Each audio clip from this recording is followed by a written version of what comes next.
Hey everyone, in today's video, I want to introduce you to the Django Crispy Forms library and show you how you can use that library to create a form like this. So this form was defined in my forms.py, the way that it looks and the way that it works. And inside the template, I didn't have to build out this form myself. So this is a way to create forms and have them look the way that you want to look in Django without having to write any HTML. You basically just pass the form to the template using a template tag, and it will generate the layout that you want using this library. So that's what I want to introduce to you in this video. Before I get started, I just want to say if you need help with anything Django related, feel free to reach out to me. I help people one-on-one over Zoom. So just go to myprettyprinted.com/coaching page or click the link in the description below, and you can learn more about how you can work with me directly if you have trouble with anything in your app. So with that said, let's get started on this Django Crispy Forms example.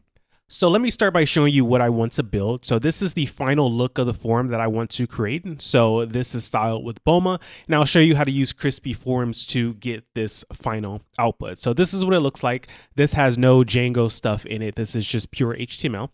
So let me show you in this index.html. This is just the HTML for this with all the fields and CSS classes and everything here to generate this look for the form. So I want to replicate that with Django Crispy Forms. So I also have a contact form set up that has all the same fields as this form here, except I haven't implemented this yet. So I just wanted to show you this so we have a reference. So let me duplicate this tab, and I'm going to work here, and then I'll go back to the other tab to compare the result. So first I want to get this form set up. So let me go over to my templates, and I'll duplicate this, and I'll name this one BOMA. So this will be the original BOMA. And then the index here, I'll remove everything inside. So let me remove everything inside of the body. Well, actually not everything. I want to remove everything except for the container inside of the body. Okay. So that's what I have here. And now I want to inject the form into this. So I'll go over to views.py and I'll import the form. So from.forms, import contact form. And then what I want to do is I want to create it. So contact form, it's going to take in nothing because this is a GET request. And I'll just pass it to the template. And then if I just go back to the template, so index.html, I can put the form here. So form, and I can do as_p, right? So if I refresh this now, this is what it looks like. So obviously this is a long way from this. This is the end result that I want. And if you're familiar with working with Django forms, you have to find a way to add the CSS to that. So that's where Django Crispy Forms comes in. It will allow me to get the end result that I want without having to modify any of the HTML. And I'll show you how that works. So first, let me start by installing Django Crispy Forms. So in my terminal, I'll do pip install Django-crispy-forms. Then once it's installed, I can go over to settings.py and I can add it to the installed apps, Crispy Forms. And then once you have Crispy Forms, you have to decide on a template pack. So the template pack will basically make your form look like some CSS framework. So there's Bootstrap, there's Foundation, they have one for Tailwind, but I'm going to use BOMA, right? That's the CSS framework that I like. So I'm going to use BOMA, and it's just an approach to styling HTML, right? So I need to install it. So it's going to be pip install crispy BOMA, and it really doesn't matter which one you choose because all the template packs work in a similar way. They may have different features depending on what the CSS framework provides, but the idea is the same in all of them. So if you want to use Bootstrap, for example, you can use that one. You can install the Crispy Bootstrap 5 one. So here you just add Crispy BOMA to installed apps. Next, I need to tell it which template packs are available. So under installed apps, I can put this at the bottom, but since I'm already here, I can create a setting called Crispy Allowed Template Packs. And this will just be a list or a tuple of things. So in my case, I only have one, it's BOMA. But if you want to support multiple template packs, you can. So if you want to have themes in your app, you can, where the user can switch themes. But for this video, I'm just going to use one template pack, BOMA. And then once you have the list of allowed template packs, you have to specify the template pack that you want to use. You can only use one at a time, obviously. So crispy template pack, and I want that to be Bulma. So what this means is my form will be constructed in the way that Bulma expects. So if we go to this Bulma.html, notice that I have a div that has like a field in it, and inside the field I have like a field label and a field body. I have is horizontal. These are all Bulma conventions. So when I use crispy form, it will automatically follow those conventions. So to get our form to work, let's go over to index.html.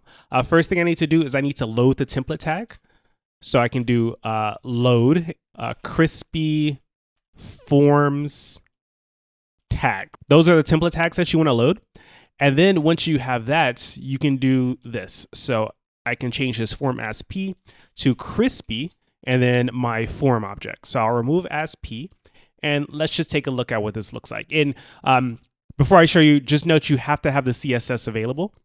So the CSS is independent of Crispy Form. Crispy Form will build the structure and add all the CSS classes onto the HTML, but I still need to bring in the CSS. So I have the link to the CDN for the Bulma CSS.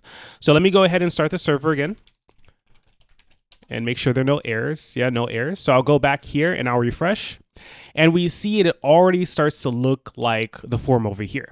So it's not exactly the same, but it's pretty close, right? We see the labels. We see the inputs have the right styling on them, and it's roughly the right size, but we want to modify this further so it looks exactly like this over here.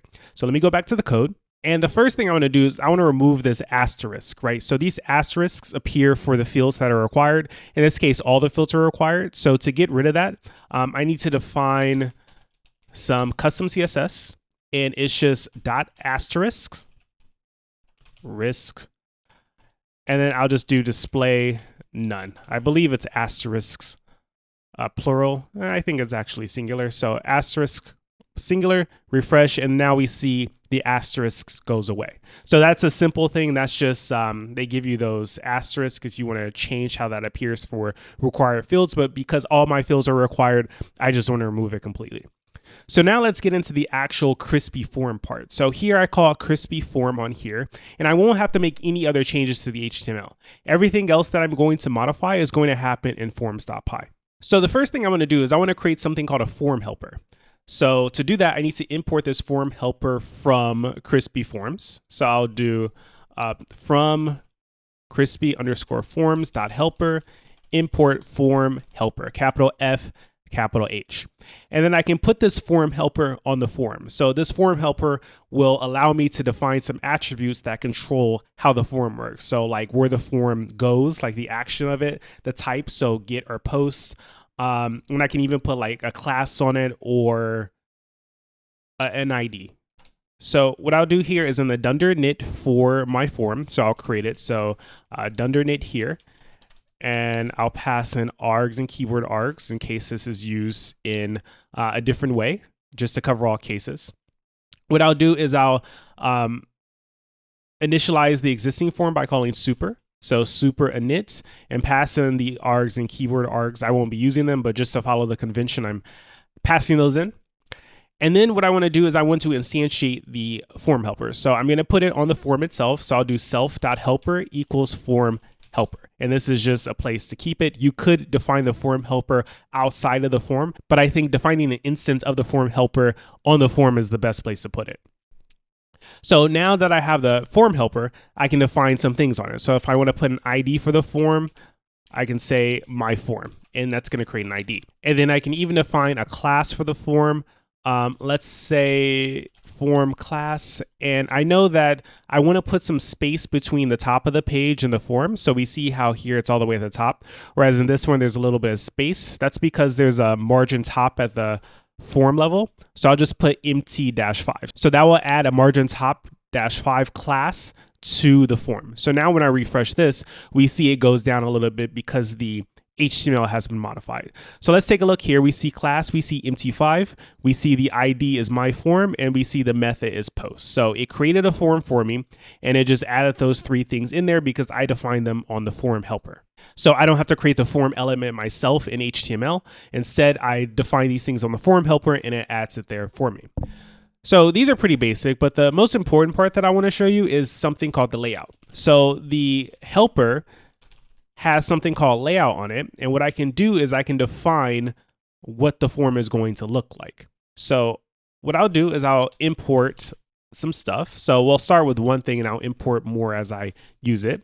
So I'll do from crispyboma.layout import layout, and just know that Crispy Forms itself has a layout, but typically when you use a template pack, you want to import everything from the template pack in case it makes any changes to these. So this is probably the same as the one in Crispy Forms, so it's just importing from Crispy Forms and putting it in Crispy Boma, and you're importing that one. But if it happens to make any changes, you would want to import the one from the template pack that you're using. So I'm importing it from crispyboma.layout, not crispyforms.layout. So I have layout here. And what I can do is I can go down to the helper and I can do layouts. And in here, I can list all the fields that I'm interested in. So let's start with one. So name. So I'll just do that one and let me refresh and show you what happens.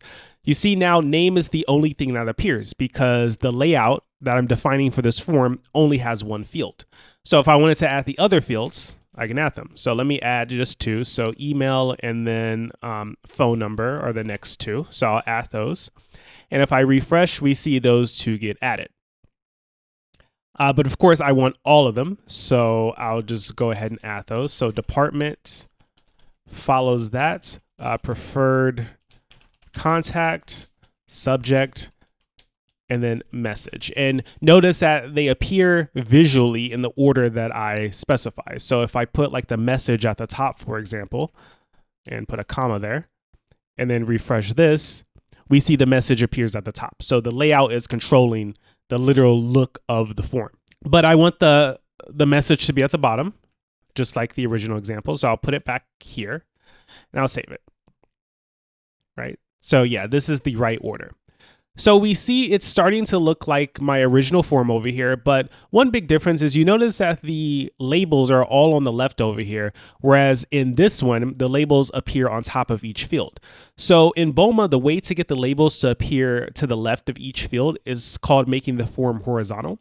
So what I can do is on the helper, I can do self helper.form_horizontal equals true. So just by setting this to true, it will change this to a horizontal form. And now we see that name, email, and so on all appear on the left-hand side. So now let's make some more modifications. So we see that each input that's a text has a placeholder. So how do we get the placeholder to appear? Well, what we need to do is we need to go up and we need to import field from layout. And then we need to change this to a field. So first, let me change name to a field without adding anything to a field. And we'll see that we get the exact same thing. So if I refresh, it's exactly the same. But what I can do is I can add a placeholder onto this field now because I wrapped name in a field. So if I do placeholder equals name and I refresh, we see the name placeholder appears. So I can do the same thing for the other ones. So I'll put a field here. Field here. Let's see, email, phone, subject, and message. These are the ones that I want to put a placeholder on. So let's just add that onto these fields. And then the message that I want, I believe, is write something for the message. What's your message about for the subject? For the phone, let's just put phone number. For email, let's just put email. Okay, so let's go over, refresh, and now we see the placeholders appear.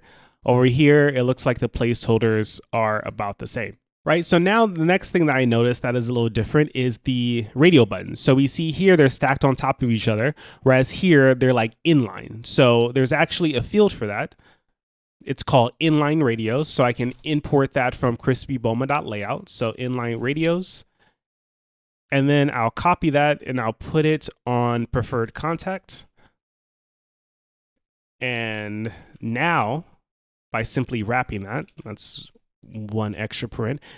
By wrapping that, we see we get an import error, and it's actually because, I don't know why they did this, but they put it in a different location. So crispy bulma import this inline radio. So let's just move it down here. And now, okay, it runs and refresh. And now we see it's inline. So we see email and phone are inline properly. Also, I noticed that on the original, there's not a default one, but that's fine. The drop down is fine. And the last thing I notice is the send message button is missing. So what I can do is I can define a submit button. So from here, I can import submit, go down here and add submit to the layout. We'll call this submit. It's a submit button. And then send message is the text. And then I need to add a CSS class to it. So CSS class in Bulma, it is primary to get that color. So if I refresh here, now we see send message appears there. And also I notice that the text box is a lot smaller. So let me go ahead and modify the message. I can just add rows and columns. So rows will be 4 and columns will be 20.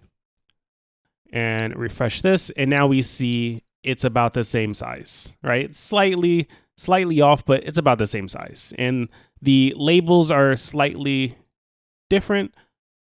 Let's see. Yeah, preferred contact has a question mark in the original, but no question mark here. I can add a label if I wanted to, but I don't think it's that big of a deal. But as you can see, we got the layout of the original form by just modifying things inside of forms.py. So notice that when I go back to index, this is the only thing that I have for the form. So there's no HTML, no CSS defined here. It's all happening in forms.py. As opposed to when you're using something like Django widget tweaks, you define the extra fields like when you're rendering the field. So you're still responsible for building the form here in the HTML, and then you can add on any extra things on the form that you like. But here in Crispy Forms, you basically just say, here's my Crispy form, and then you see the layout is defined here in forms.py inside of the layout that's defined on the helper. So that's to get the form to look in the way that we want. Now, what about behavior? So the typical behavior is validation. So of course it's going to add typical validation. So like if I hit the submit, it's going to tell me like I need to fill out these fields, but I want to make it fail just for like a random field. So what I'll do is I'll define a validator.